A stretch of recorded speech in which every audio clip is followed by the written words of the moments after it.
Hey, bonjour, bonsoir à tous, c'est Yota et welcome to my nightmare. Aujourd'hui, après avoir vu donc une légende du cinéma, un producteur et même aussi un scénariste, aujourd'hui on se concentre sur la composition et aujourd'hui je vous présente la vie de John Williams.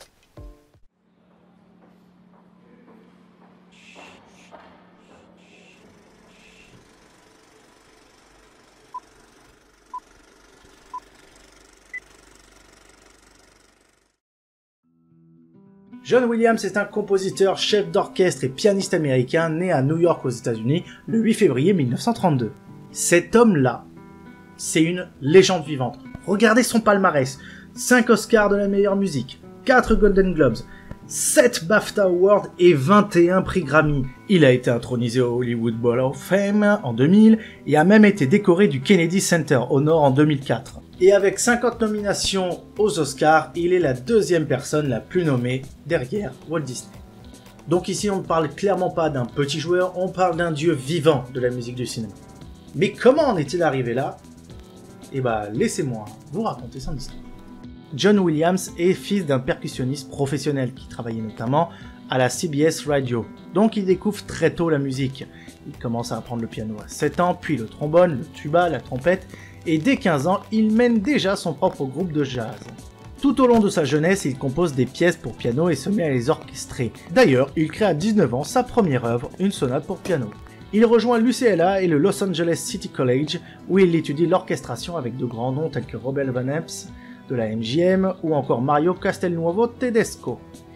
Il suit ensuite l'enseignement de Rosina Levine à la Juilliard School à New York afin de perfectionner ses talents de pianiste. De retour à Los Angeles, il commence comme pianiste de studio à Hollywood et travaille pour notamment quelques petites séries comme notamment Peter Gunn en 1958 ou des films comme South Pacific en 58, Some Like It Hot en 59 ou The Apartment en 1960.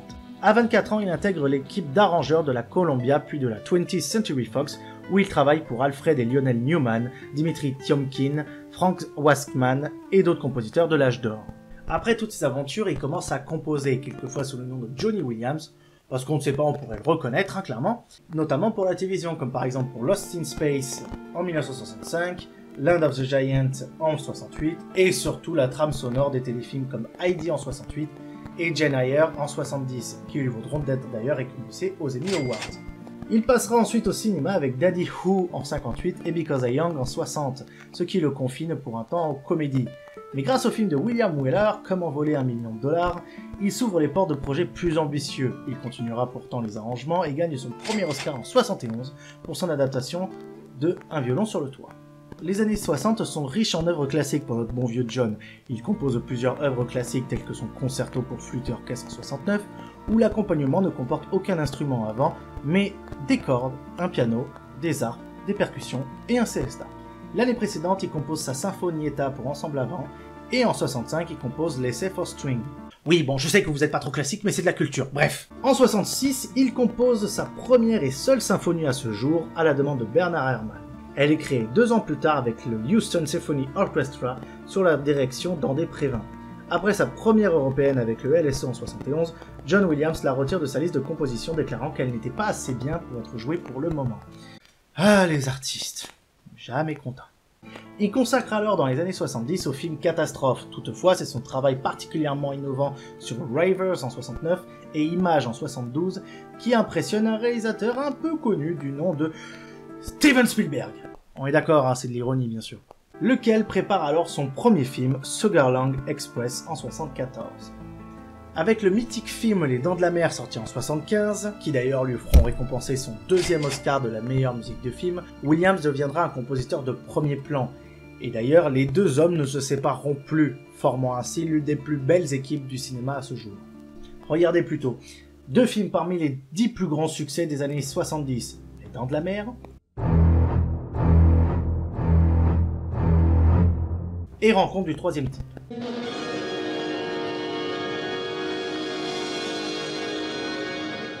Trois films parmi les 10 plus grands succès des années 80, Les Aventuriers de l'Arche perdue,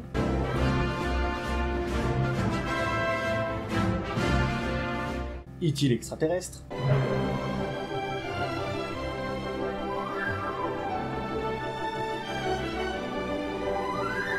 et Indiana Jones et la dernière croisade. 2 films parmi les 10 plus grands succès des années 90 avec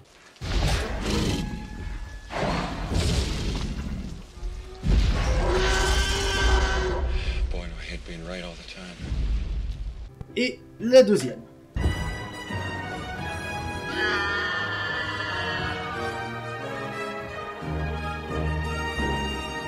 C'est pas compliqué, cette association en 2005 totalisait 11 films parmi les 100 plus grands succès du cinéma, dont notamment 21 pour Williams, qui possédait 11 des 30 plus grands succès. Qu'est-ce que je peux dire de plus ? En clair, à l'époque, et même encore aujourd'hui, tu mets Spielberg et Williams sur un projet de film, c'est la réussite assurée.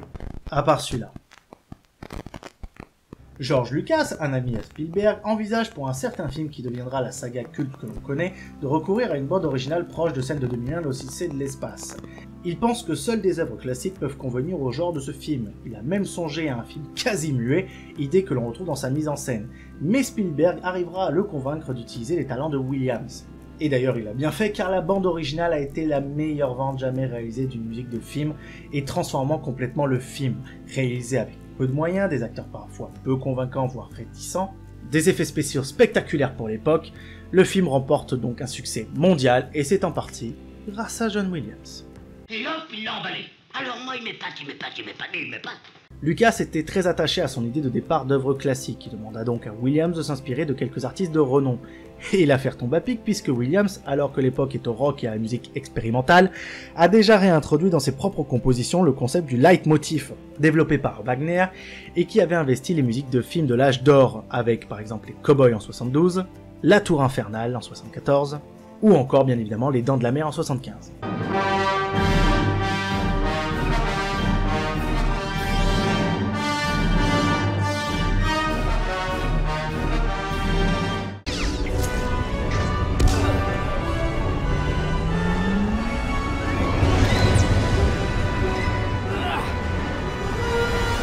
Avec toutes ces références, la musique prend une place prépondérante, interagissant avec les images, appelées parfois à soutenir l'action et à préparer le spectateur avant celle-ci, à créer l'émotion ou des atmosphères. Le compositeur déploie et module ses thèmes, les assemble ou les confronte pour figurer au mieux les événements relatés à l'écran. Les 5 années qui suivent sont représentatives de son style grandiose, notamment avec l'usage prépondérant des cuivres. Fury, Superman, 41 et surtout ce film.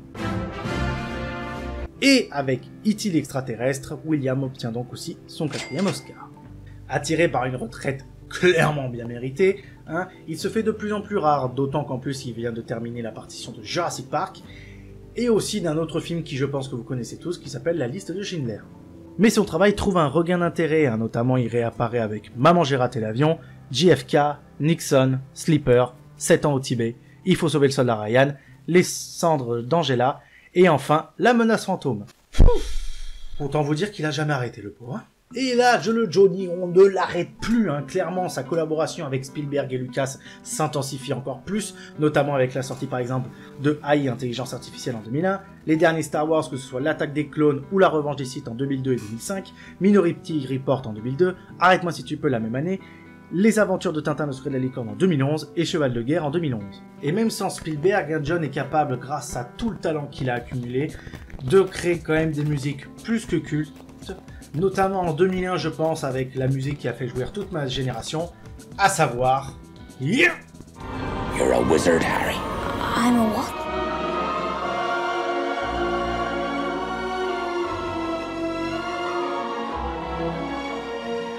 Aujourd'hui, il se tourne plus vers des œuvres symphoniques. Il dirige aussi en tant que chef invité les plus grands orchestres du monde, tels que le London Symphony Orchestra, le Los Angeles Philharmonic et aussi le New York Philharmonic.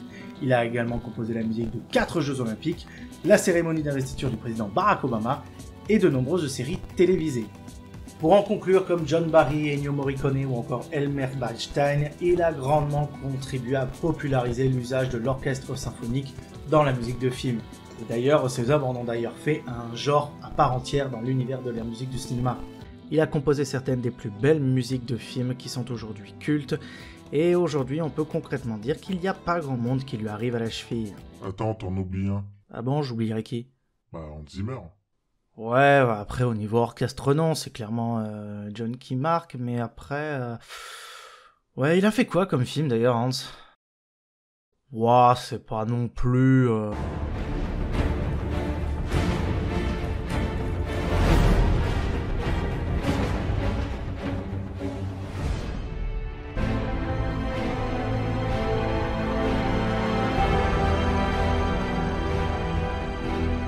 Ouais, oui, c'est vrai, mais bon...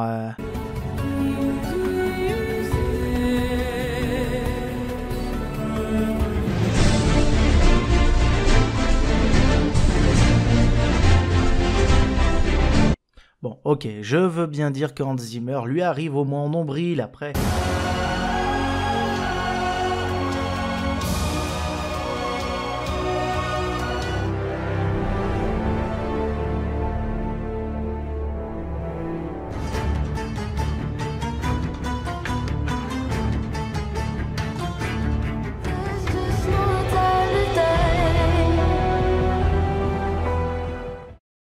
Bon, ok, alors au torse. Je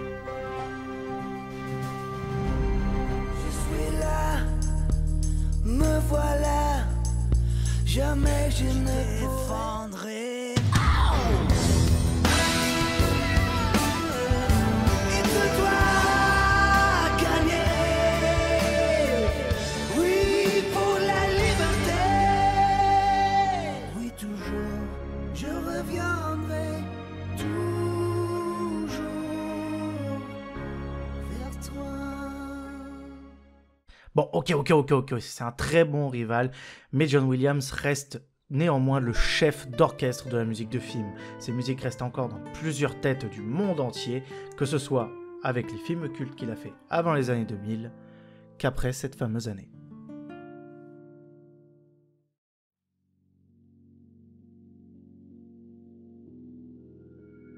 Voilà, c'est la fin de la vidéo, merci à tous de l'avoir regardé, désolé encore pour les quelques petits problèmes de micro, je dois avouer ne pas forcément trop comprendre d'où ça vient, j'essaierai de faire attention les prochaines fois, n'hésitez pas à vous abonner, à mettre la cloche si vous voulez suivre les prochaines vidéos qui vont sortir dans les prochaines semaines, à mettre un pouce bleu, à commenter, à partager. Si vous avez quelques conseils peut-être pour redynamiser aussi le concept ou voir d'autres évolutions, n'hésitez pas.